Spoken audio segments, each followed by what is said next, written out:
শেখ হাসিনাকে রক্ত দিয়ে প্রাণ দিয়ে গুম খুন নির্যাতন মোকাবেলা করে তাড়ানো হয়েছে। সমস্ত আলাপ আলোচনার পরে লক্ষ্য করলে বুঝতে পারবেন যে বিপদটা কোথা থেকে আসতেছে। 25টা মিটিং হয়েছে কমিটি, 104 জন লোকের সাথে কথা বলা হয়েছে। এই কমিটির সবাই আওয়ামী লীগের। তারা প্রস্তাব করলো যে তত্ত্বাবধায়ক সরকার ব্যবস্থা থাকবে, সেটা ভবিষ্যতে কেবল 90 দিনের জন্য থাকবে। তারা কেবল নির্বাচন করবে, বিদেশির সাথে চুক্তি করতে পারবে না। এই সমস্ত প্রস্তাব নিয়ে তারা দেখা করতে গেলেন তৎকালীন প্রধানমন্ত্রী শেখ হাসিনার সাথে। ফেরত আসার পরের দিন আরেক বৈঠকে সমস্ত কিছু বদলে গেল। তত্ত্বাবধায়ক সরকার ব্যবস্থা বাতিল করে দেওয়া।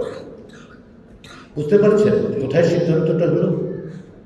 25টা মিটিং, 104 জনের সাথে কথাবার্তা, এত আলাপ আলোচনা, সমস্ত কিছু একজনের মনে হলো যে এটা ওনার পছন্দ না। অতএব উনি বললেন এটা বাতিল করে দেওয়া। বাতিল করে দেওয়া। ওই যে বাতিল করে দিলেন, ওই যে এক ব্যক্তি বাতিল করে দিলেন, তার পরিণতি হলো 2014 সালে আমরা ভোট দিতে পারলাম না, 18তে ভোট দিতে পারলাম না, 24-এ ভোট দিতে পারলাম না। উনি যদি টিকে যেতেন তাহলে জীবনেও আমরা ভোট দিতে পারতাম না।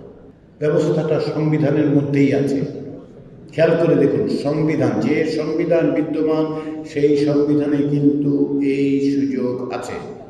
শেখ হাসিনাকে রক্ত দিয়ে প্রাণ দিয়ে গুম খুন নির্যাতন মোকাবেলা করে তাড়ানো হয়েছে। আমাদের দৃঢ় বিশ্বাস যে ভবিষ্যতে এইরকম পরিস্থিতির মোকাবেলা আমরা হয়তো করব না, যে একজন শেখ হাসিনা তৈরি হবে। কিন্তু আপনি আমাকে নিশ্চয়তা দিতে পারেন যে একজন শেখ হাসিনা তৈরি হবে না অন্য নামে? আপনি দিতে পারবেন না নিশ্চয়তা, আমি দিতে পারবো না। কারণ ব্যবস্থাটা যেহেতু আছে, তাহলে এটা যে কেউ ব্যবহার করতে পারে। তাইলে যদি আপনি ভোটের অধিকার নিশ্চিত করতে চান, তাহলে আপনাকে কি করতে হবে? ওই ব্যবস্থা বদল করতে হবে, তাই তো? জুলাই জাতীয় সনদে আছে রাজনৈতিক দলগুলোর সাথে আলাপ আলোচনার মধ্য দিয়ে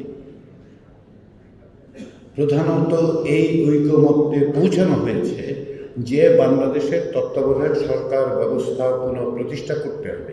এবং এটাও বলা হয়েছে যে তত্ত্বাবধায়ক সরকারের প্রধান কে হবে সেইটা যেন কোনো একজন নিজে আলাদা করে সিদ্ধান্ত নিতে না পারে। সেই সিদ্ধান্তটা নেবে কে? আপনার আমার ভোটে নির্বাচিত জনপ্রতিনিধিরা সংসদে বসে, সরকারি দল, বিরোধী দল এবং দ্বিতীয় বৃহত্তম বিরোধী দল মিলে একসাথে বসে আলাপ আলোচনা করে তত্ত্বাবধায়ক সরকার প্রধানের নিয়োগ দেবে।